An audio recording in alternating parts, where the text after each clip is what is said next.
Elieta Bekassis. El oro y la ceniza. Primera parte. Capítulo 2. Ocurrió pues el 27 de enero de 1995, 6 meses después de conocer a Felix Werner.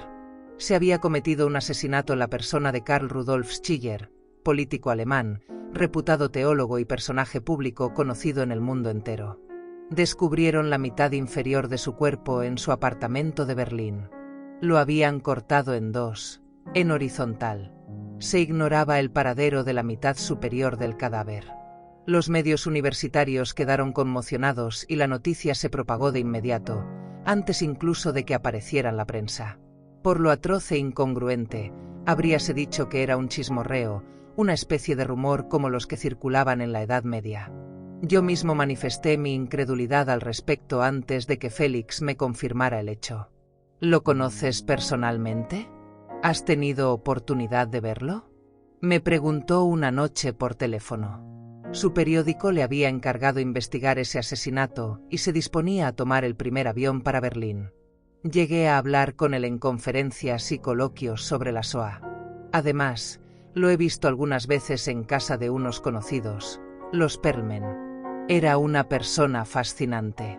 Un hombre bajo y delgado, de cara demacrada, rasgos bastante finos y arrugas profundas en la frente y alrededor de los ojos. Pero en cuanto se ponía a hablar, encandilaba a su auditorio.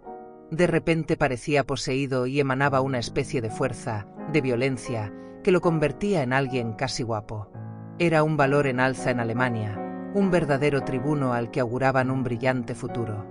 Oí que encendía un cigarrillo. Es extraño, dijo al tiempo que exhalaba el humo. Esta monstruosidad tiene algo tan estrictamente ordenado que me inquieta. Sin duda es obra de un demente. O bien la ejecución de una sentencia. Lo encuentro todo bastante turbador. Es verdad que Félix tenía lo que yo llamaba cierta tendencia a embalarse. Un artículo de periódico lo hacía saltar de rabia, un mendigo en la calle lo trastornaba, una injusticia cometida en el otro extremo del mundo lo afectaba como una ofensa personal, todo le interesaba, todo le emocionaba, todo le parecía importante. Las cosas hallaban en él una resonancia infinita. De tarde en tarde se oía su eco en lo más profundo de su alma. Las vivía en carne propia, en su cuerpo, con todo su ser. Aquello al principio me sorprendía. Lo trataba de exaltado, de exacerbado, y me vanagloriaba de ser más ponderado, más reflexivo, menos impulsivo. No comprendía que alguien pudiera sentirse tan involucrado con lo que sucedía a su alrededor. Yo era diferente. A veces tenía la impresión de que todo me traía sin cuidado. Fueran cuales fuesen los acontecimientos, no conseguía participar en ellos por completo. Era un barco que navega plácidamente en un mar encrespado, un árbol salvado de la tempestad, una gaviota sobre un osario hediondo. 2 días más tarde volvió de Alemania con las manos vacías, sin haber tenido acceso al lugar del crimen ni haber obtenido información importante. El apartamento de Schiller estaba precintado, sometido a constante vigilancia. Habían abierto una instrucción e interrogado a los colegas de la víctima. El muerto no tenía mujer ni hijos. Al parecer, pasaba la vida entre la universidad donde enseñaba teología y su partido político, que desde el anuncio del asesinato estaba sumido en un terrible desconcierto. La noticia, aparecida en primera plana en todos los periódicos, había consternado al país. Karl Rudolf Schiller atraía a las multitudes. Autor de numerosos libros, aquel hombre era percibido como una especie de profeta de voz autorizada que tomaba a menudo la palabra en los medios de comunicación. En Francia, la noticia había causado sensación. Un periódico de gran tirada había logrado incluso, no se sabe cómo, hacerse con las fotos del cuerpo mutilado. Todo lo que tenía que ver con Schiller adquiría valor. Los informativos invitaban a criminólogos que aportaban su particular explicación de los hechos. Cada uno trazaba el retrato, el perfil psicológico del asesino. Para algunos se trataba de un hombre inteligente, cultivado, que vivía solo, retirado en el campo. Para otros era un demente, un enfermo mental de tendencias antisociales, un sádico anal que acumulaba basura en un sórdido apartamento. O era un histérico que había ejecutado el asesinato de manera compulsiva. A su regreso, Félix vino a reunirse conmigo en un sitio que se había convertido en nuestra guarida, nuestro local fetiche, el bar del Hotel Lutetia. Lo había citado allí en nuestros primeros encuentros para conmemorar los años negros, cuando el invasor transformó ese corazón de París en sede del alto mando militar. Después se había convertido en un ritual del que formaban parte también el gin-fizz y el puro que fumábamos hundidos en los enormes sillones de cuero de la salita de luz tamizada. Preferíamos esta a la sala grande, demasiado animada para los complots que urdíamos de madrugada. Hacia las 11 de la noche, bajo la mirada indiferente de los porteros de librea roja, empujé la enorme puerta giratoria del Boulevard Raspail y penetré con paso augusto en el universo temporal de Lutetia, de espesas alfombras y mobiliario recargado del más puro estilo Belle Époque. Crucé el salón de las arañas de cristal, cubierto de espejos y de vidrio, para llegar, al fondo, a la puerta de la sala pequeña. Allí, en esa habitación rectangular, tan negra que apenas si se distinguía en el bar, las mesas bajas y los sillones art déco, se encontraba el escenario de todas las intrigas. Ya no se celebraban los bailes de los siglos de esplendor. Corrían los años 30, burgueses y algo decadentes, y predominaba la idea que de la vida parisina se forma el extranjero que se interesa por ella unos años y se permite ciertas intimidades con una sonriente y peripuesta mujer de tacones altos, una mujer francesa, quizá ni siquiera chispada, a la que se obligará apenas a subir al piso de arriba. Es la imagen del romanticismo parisino que solo ha existido para quienes han querido que así fuera y para quienes han colaborado a dar cuerpo a ese sueño, a hacerlo aún más maravilloso y real. Pero nosotros nos encontrábamos allí en respuesta a la llamada, para reconquistar el sitio pisoteado por las botas militares y mitigar, bajo el cuero de nuestros zapatos, el deterioro de la alfombra roja desenrollada a traición. A través del humo de su puro, Félix clavó en mí una intensa mirada. Sus pupilas se movían inquietas de derecha a izquierda y de izquierda a derecha para acabar fijándose en un punto que absorbían como un pozo negro. La policía alemana no dispone de ninguna pista, me dijo. Siguen sin encontrar la segunda mitad del cadáver.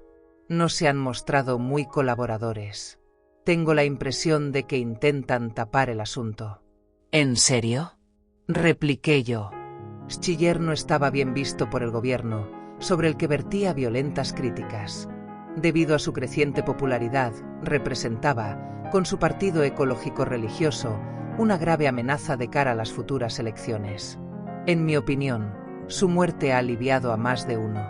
¿Has conseguido entrevistarte con personas de su entorno, allegadas a él?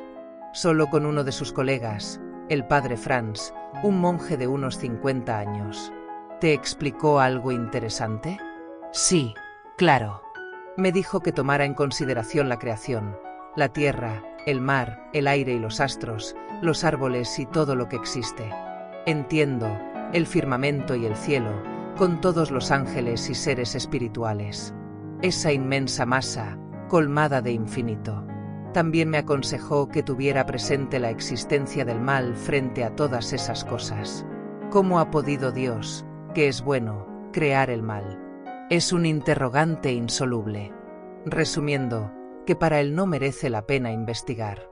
Nunca resolveremos el misterio de la muerte de Schiller. Se descubrirá tal vez al asesino, lo castigarán y ahí se acabará todo. Un poco fatalista, ese hombre. ¿Y tú, cuál es tu postura?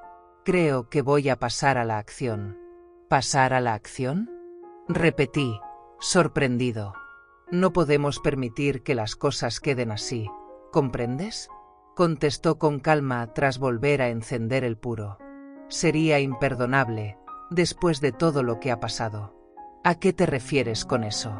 Soy muy consciente de que es horrible lo que le ocurrió a Schiller y es una pena que no hayan encontrado al culpable. Pero de todas maneras, no es algo que nos incumba a nosotros. ¿Que no nos incumbe?, exclamó Félix. ¿No crees que eso es precisamente lo que decía la gente, aquí mismo, en 1942? No hay nada que reconozcamos que tiene que ver con nosotros. No es asunto nuestro si tiran a los inmigrantes al Sena, si queman las barracas de los turcos, si se hacen limpiezas étnicas. No es de nuestra incumbencia que corten a un hombre por la mitad. Y así, todos permanecemos indiferentes hasta que nos llega el turno. Tenía la mirada fija en mí. En su cara bailaban sombras inquietantes. En sus ojos centelleaba la imagen vacilante de la llama que ardía encima de la mesa. No eran ojos, sino mares en llamas, olas encolerizadas bajo un diluvio, océanos azotados por la tempestad, sobre horizontes abrasados. Se de sobra prosiguió cómo comienzan y en qué acaban las cosas. ¿Entiendes? Si nosotros, historiadores y periodistas, no somos capaces de extraer las lecciones de la historia, ¿quién lo va a hacer? ¿Qué propones tú?, pregunté. Durante la investigación se ha mencionado, varias veces, el nombre de Sammy Perlman. Era un amigo íntimo de Schiller, según parece. ¿Dijiste que lo conocías? Sí, así es. ¿Puedes presentármelo? De acuerdo, acepté, tras reflexionar un instante. Concertaré una cita con Sammy Perlman. Pero ya verás que no es un regalo. ¿Qué quieres decir? Mina y Sammy Perlman son dos supervivientes de los campos de concentración. Llegaron a Francia después de la guerra. Los conocí cuando investigaba para un artículo sobre la persecución de los judíos de Lodz.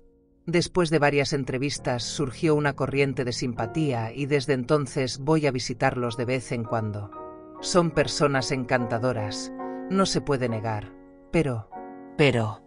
Tardé varios meses hasta llegar a saber un poco más sobre ellos.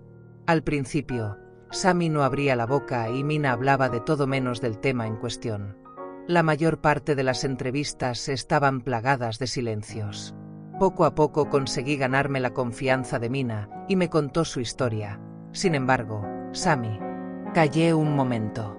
Él exhaló una bocanada de humo, tras el cual sus ojos se perdieron un instante.